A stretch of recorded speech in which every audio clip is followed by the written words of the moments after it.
अस्सलामु अलैकुम वरहमतुल्लाहि वबरकातुहू। संडे कमेंट बॉक्स के एक नए एपिसोड के साथ मैं आप लोगों का भाई AM कासमी आप लोगों की खिदमत में हाजिर हूँ। मुझे उम्मीद है कि आप लोग खैर आफियत से होंगे। मैं अल्लाह ताला से दुआ करता हूँ कि अल्लाह ताला आप सबको अपने हिफ्ज़ व अमान में रखे। और आप लोगों को मैं बता देना चाहता हूँ, इस्लामिक दीनी तरबियती कोर्स के नए एडमिशन शुरू हो चुके हैं। अगर आप भी इस्लामिक दीनी तरबियती कोर्स मुझसे पढ़ना चाहते हैं तो 7417810799 पर अपना नाम और अपना मोबाइल नंबर भेज सकते हैं। व्हाट्सअप कर सकते हैं, कॉल भी कर सकते हैं, या फिर आप मेल कर सकते हैं askam kasmi@gmail.com पर। ये एक दीनी तरबियती कोर्स है जो यूथ के लिए, नौजवान लड़के और लड़कियों के लिए तैयार किया गया है, जिसमें आपको इस्लाम की बेसिक चीज़ें जो हमारी रोज़ाना इस्तेमाल होने वाली जो चीज़ें हैं, जैसे कि खाना पीना, सोना जागना, इसी तरह से रोज़ाना की जो इबादतें हैं, वो तमाम चीज़ें आपको इसमें पता चलेंगी। जायज़ नाजायज़, हराम हलाल, सही गलत, और अल्लाह ताला ने जो इबादतें हमारे ऊपर फ़र्ज़ की हैं उनको अदा करने का सही तरीक़ा। कुल मिला के ये है जो बेसिक चीज़ें हैं, ज़रूरी चीज़ें हैं जो हर मुसलमान को पता होना चाहिए, वो चीज़ें आपको इस कोर्स में सीखने को मिलेंगी। तो आप अपना एडमिशन करा सकते हैं और हफ्ते में सिर्फ 2 या 3 दिन क्लासेस होती हैं, और इस तरह से ये कोर्स आपको पता भी नहीं चलेगा कि कब कंप्लीट हो गया। चलिए सवालों का सिलसिला शुरू करते हैं बगैर किसी ताख़ीर के। पहला सवाल अंजुम मलिक पूछती हैं, मुफ्ती साहब, जैसे कूड़े की न्याज हो या फिर कोई और न्याज, कोई भी न्याज तो करना ही नहीं चाहिए, तो क्या हमें न्याज किया हुआ खाने का सामान भी खाना नहीं चाहिए? प्लीज़ बताएं, क्योंकि हम जहाँ रहते हैं वहाँ किसी के घर पर न्याज होती है और वो लोग हमें न्याज किया हुआ खाना का सामान देते हैं। देखो, सवाल क्लियर लिखा करो, और लिखना नहीं आता तो सीख लो। ये बड़े अफसोस की बात है कि हम लोग लिखना नहीं आता तो लिखना सीखते भी नहीं हैं, सही लिखना भी नहीं सीखते। बड़े अफसोस की बात है। कुछ कमेंट्स तो आप लोगों के ऐसे होते हैं कि पढ़ने में बहुत पूरा माइंड डिस्टर्ब हो जाता है। तो लिखना नहीं आता तो जिनको आता है उनसे लिखवा लो। और मैं तो यही कहता हूँ कि लिखना नहीं आता तो क्यों नहीं आ रहा है? इतनी दुनिया हाईटेक हो चुकी है, आपको बताने वाले मौजूद हैं, सिखाने वाले मौजूद हैं, तो क्यों नहीं सीख पा रहे हो आप? अब तो कोई ये भी नहीं कह सकता कि मुझे लिखना, मेरे पास फ़ीस नहीं है, मेरे पास पैसे नहीं है, मेरे पास टाइम नहीं है। यूट्यूब पर सारी चीज़ें मौजूद हैं, तू ही ना चाहे तो बहाने हज़ार हैं। तो भाई सीखो लिखना। इसीलिए सवाल ज़रा अच्छा लिखा करो, पढ़ने वाले को भी ज़रा अच्छा लगे। देखो, न्याज जो है ना, न्याज का जो तरीक़ा हमारे माशरे में राइज है, वो तरीक़ा रसूल पाक सल्लल्लाहु अलैहि वसल्लम से साबित नहीं है। न्याज का जो मकसद होता है वो होता है ईसाले सवाब। तो ईसाले सवाब हम कर सकते हैं, और ईसाले सवाब के लिए जो न्याज आजकल हमारे माशरे में दिलाई जाती है कि कूंडे बना लिए गए, फिर उसको सामने रखा गया, फिर साहब उस पर कुछ पढ़ा जा रहा है, फिर वो तरह तरह के लोगों के अलग अलग इलाके के हिसाब से अलग अलग तरीक़े होते हैं न्याज के। तो ये जो न्याज हमारे माशरे में आजकल जो चलती है, ये कुरान और हदीस से साबित नहीं है। बहुत अच्छे तरीके से आप लोग समझ लें। हो सकता है कि आप लोगों को मेरी बातें कड़वी लग रही हो, आप लोगों को लगे अरे मुफ्ती साहब तो जो है न्याज की मना कर रहे हैं। मुफ्ती साहब न्याज की मना नहीं कर रहे। मुफ्ती साहब ये बता रहे हैं कि न्याज का सही तरीक़ा क्या है। सही तरीक़ा पता नहीं होने की वजह से गलत तरीक़े न्याज के हमारे माशरे में चल पड़े हैं। और रही बात कूंडे, तो कूंडे एक रस्म है, कूंडों की कूंडे बनाना ये एक रस्म है।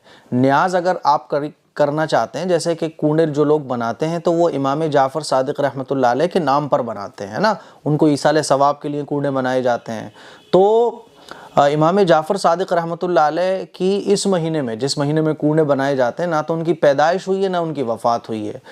पहली बात तो ये एक बड़ी गलत फहमी लोगों को ये है कि इमाम जाफ़र सादिक रहमतुल्लाह अलैह की वफ़ात हुई है इसलिए हम कूंडे बनाते हैं। हालांकि इस महीने में, जिसको हम लोग कूंडे का महीना कहते हैं, इसमें इमाम जाफ़र सादिक रहमतुल्लाह अलैह ना तो पैदा हुए ना उनकी वफ़ात हुई। और रही बात न्याज की, तो न्याज का मकसद होता है ईसाले सवाब। ईसाले सवाब के लिए कूंडे बनाना ज़रूरी नहीं है। अब तो लोग कर्जा ले लेके साहब कूंडे बनाएंगे, घर की ख़वातीन कर्जे ले लेके कूंडे बनाएंगी। नहीं होगा, फिर भी साहब कूंडे बनाना है। और कूंडे नहीं बनाए जाते तो ये समझा जाता है कि अब मुसीबत आ जाएगी।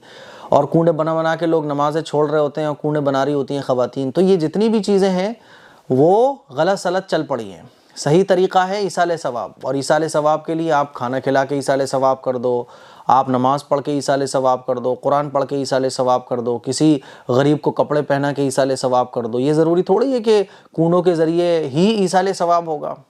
ये है असल मकसद न्याज का। तो न्याज का सही मतलब लोगों को नहीं पता। हमारे बड़ों से जो घर में होता चला आ रहा है, बस हम भी उसी को फॉलो कर रहे हैं। ये हम जानने की कोशिश ही नहीं करते कि न्याज हम दिलाते क्यों हैं। अगर आप लोगों के घरों में कूंडे बनते हैं तो मैं आपसे पूछूं कि कूंडे क्यों बनाए जाते हैं? आप बोलोगे इमाम जाफ़र सादिक रहमतुल्लाह अलैह को की न्याज के लिए। तो न्याज के लिए क्या कूंडे ही ज़रूरी होते हैं? तो बहुत सारी चीज़ें रस्मन हमारे माशरे में चल रही हैं, हमें समझना चाहिए। और जो कोई हमें सही बात समझाए तो उसको हमें सोचना चाहिए कि अब ये बंदा ठीक बोल रहा है, नहीं बोल रहा है। ये नहीं कि जैसे ही उसने हमारी कोई ऐसी चीज़ बताई जो हम करते चला रहे हैं उसके अगेंस्ट है तो हम भड़क जाते हैं, है ना। जैसे आप कुछ लोग कमेंट करेंगे ये वहाबी है, ये फलां है। तो ये थिंकिंग थोड़ा सा चेंज करने की ज़रूरत है। चलिए साहब, अगला सवाल। अच्छा, रही बात खाने की, हाँ तो खाना जायज़ है, नो प्रॉब्लम। क्योंकि कूंडे जो बनते हैं वो हलाल चीज़ से बनते हैं। और कूंडे के ऊपर जो कुछ पढ़ा जाता है, अगरचे वो कुरान और हदीस से साबित नहीं है वो तरीक़ा, लेकिन पढ़ा उस पर कुरान ही जाता है, कुरान की सूरतें जाती हैं, तो नो प्रॉब्लम, खाना जायज़ होगा, खाना हराम नहीं होगा। हाँ, ये जो तरीक़ा है इसको जो लोग दीन समझकर करते हैं वो गलत है। ये दीन नहीं है, सुन्नत नहीं है। सुन्नत, किसी भी काम को हम सुन्नत तब कह सकते हैं जब रसूल पाक सल्लल्लाहु अलैहि वसल्लम ने उस काम को किया हो, सहाबा ने उस काम को किया हो। हालांकि सहाबा ने इस तरह से कभी न्याज कूंडे बनाकर नहीं दिलाई है। तो इसीलिए ये एक रस्म बन चुकी है, इससे हमें बचना चाहिए। मोहम्मद रहमत, शमा परवीन, मैं कटिहार ज़िले से हूँ। मुफ्ती भाई जब खैरियत से हैं, उम्मीद है सब खैरियत से होंगे। भाईजान, मेरी 5 जनवरी को छोटा ऑपरेशन करके मेरी बेटी हुई है। भाईजान मेरी बेटी के लिए दुआ करें। भाई हम सभी लोग तमाम ही सब्सक्राइबर्स, व्यूअर्स इनकी बेटी के लिए दुआ करें कि अल्लाह ताला इनकी बेटी को आफ़ियत अता फ़रमाए, सेहत अता फ़रमाए, तंदुरुस्ती अता फ़रमाए, तमाम बीमारियों से हिफाजत फ़रमाए और माँ और बेटी दोनों को अल्लाह ताला आफ़ियत वाली ज़िंदगी अता फ़रमाए। ठीक है, खुश हो ना? आप खुश हो गई? चलो बहुत अच्छी बात है। अज़हर अली कह रहे हैं साहब कोई दुआ, हमारे घर में झगड़ा बहुत होता है, कोई ऐसी दुआ बता दें जिससे हमारे घर में झगड़ा ना हो। अल्लाह से दुआ करो नमाज के बाद, है ना, कि अल्लाह ताला झगड़े को ख़त्म कर दे। और अहादीस मुबारका की तालीम शुरू करो आप। मुंतखब अहादीस एक हदीस की किताब है जिसमें सही अहादीस लिखी हुई हैं। रोज़ाना घर में तालीम शुरू करो आप, है ना।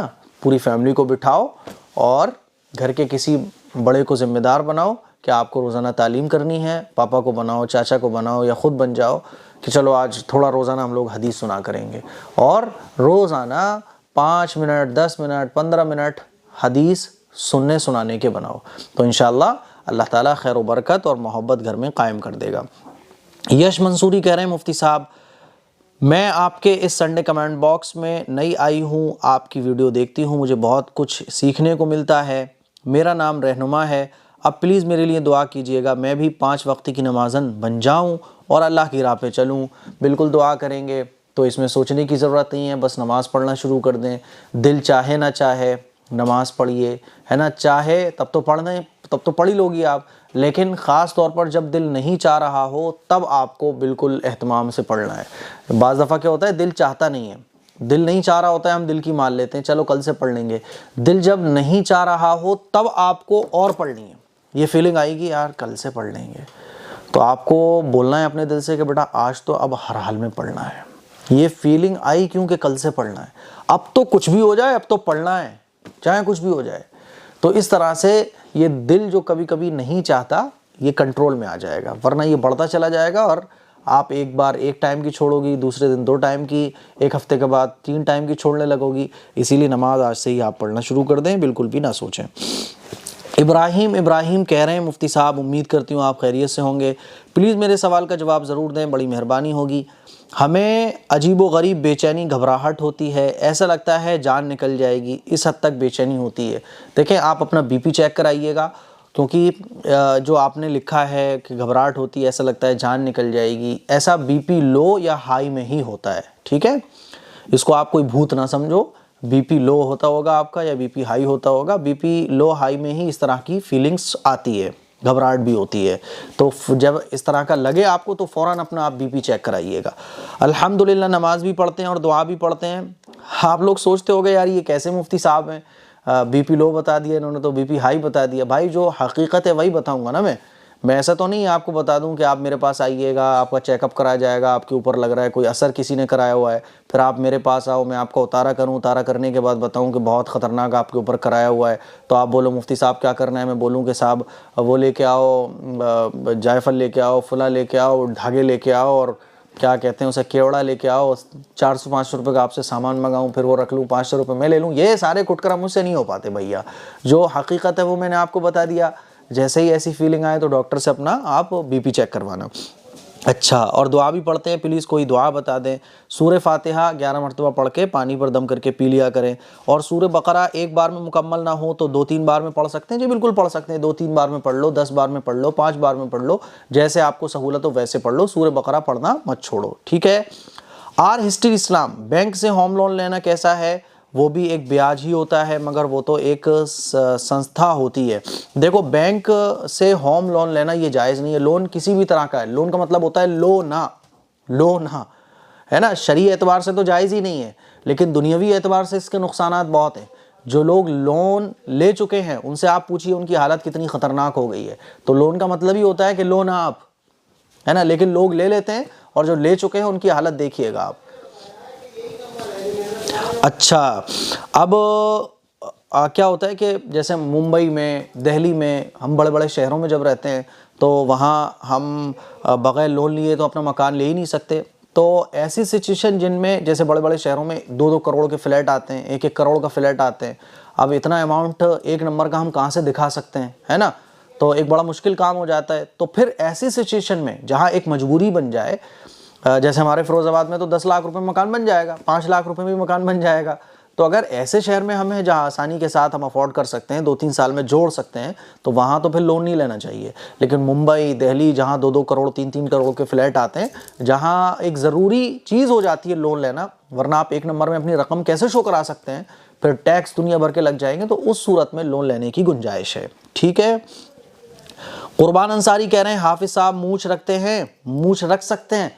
जी बिल्कुल रख सकते हैं। हज़रत उमर रज़ी अल्लाह तआला अन्हु की मूंछें थी, लेकिन इतनी बड़ी मूंछ रख सकते हैं कि वो मुंह के अंदर ना जाए, खाने में, पानी में वो मूंछ ना डूबे, ठीक है, मुंह के अंदर ना जाए। तो इतनी मूंछ आप रख सकते हैं, गुंजाइश है। आमतौर पर ये समझा जाता है कि मूंछें रखना इस्लाम में जायज़ ही नहीं है। ऐसा नहीं है, मूंछें रखना भी जायज़ है और मूंछें ना रखना भी जायज़ है, यह आपकी चॉइस है, ठीक है।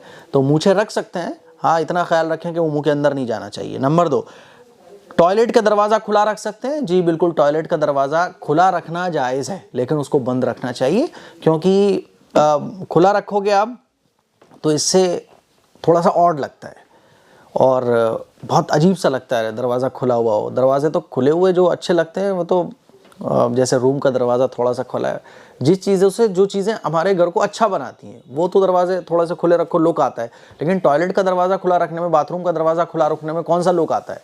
फिर भी अगर आपकी तबीयत चाह रही है कि नहीं साहब दरवाज़ा मुझे खुला रखना है, तो जायज़ है, नो प्रॉब्लम। बंद रखना, खोलना, ये आपकी चॉइस है, नो प्रॉब्लम। दरवाज़ा खुला रखने का कोई जायज़ नाजायज़ से ताल्लुक़ नहीं है, ये चॉइस है आपकी।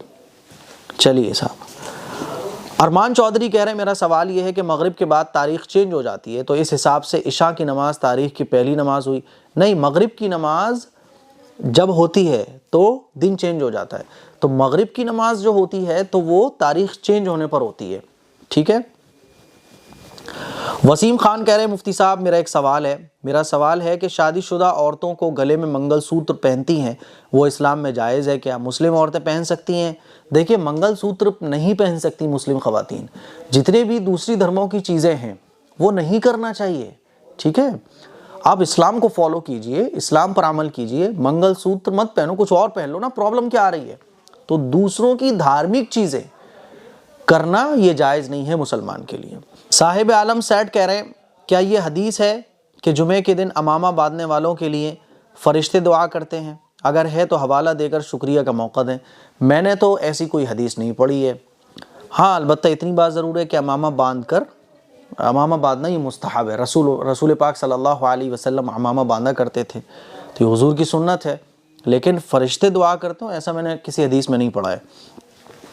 अंजुम खान कह रही है मुफ्ती साहब आप कैसे हैं? मेरा एक सवाल है, मैं हाल ही में लखनऊ शिफ्ट हुई हूँ, मजबूरन में कोई मकान ना मिलने के उससे मुझे शिया का घर लेना पड़ा, तो आपसे गुजारिश है कि बताएं कि उनके घर में रहना कैसा है, अगर हम उन्हें अपनी तरफ से कुछ देना चाहें तो क्या देना ठीक है, नो प्रॉब्लम। आप उनका मकान यूज़ कर सकते हो, यानी मामलात उनसे कर सकती हो, नो प्रॉब्लम, ठीक है। उनकी धार्मिक चीज़ों में आप मुब्तला ना हो, दूर दूर रह के हटो बचो मिलो वाली थ्योरी पे आप अमल कर सकती हो। एक साहब थे, तो वो मिलने बहुत आते हैं अभी भी, तो हालांकि बड़े गड़बड़ आदमी हैं, अब मिलने आते हैं तो मिलना भी पड़ता है। तो कुछ लोगों ने कहा मुफ्ती साहब ये तो बड़े ख़तरनाक आदमी है, इनसे नहीं मिलना चाहिए। तो हमने कहा हटो बचो मिलो, ये थ्योरी पे अमल करते हुए हम मिलते हैं इनसे। हटना भी है, बचना भी है और मिलना भी है। कोई मिलने आएगा तो ये तो नहीं कह सकते कि भाई हमें आपसे मिलना नहीं है, भाई वो मिलने आया हुआ है तो मिलना है, लेकिन हटो बचो मिलो ये मेरी थ्योरी है, हटो बचो मिलो। तो कुछ लोग ऐसे होते हैं ज़िंदगी में जिनसे मिलना भी है और बचना भी है, तो हटो बचो मिलो, तो हटो बचो मिलो आप कर सकते हो, नो प्रॉब्लम। तो मुझे उम्मीद है आज के लिए बस इतना रहने दें। मुझे उम्मीद है कि संडे एपिसोड आप लोगों को पसंद आया होगा। दुआओं की गुजारिश है इस क्लिप को शेयर करें, दूसरों तक पहुंचाएं, सोशल प्लेटफॉर्म पर शेयर करें। अस्सलाम वालेकुम वरहमतुल्लाहि वबरकातुहू।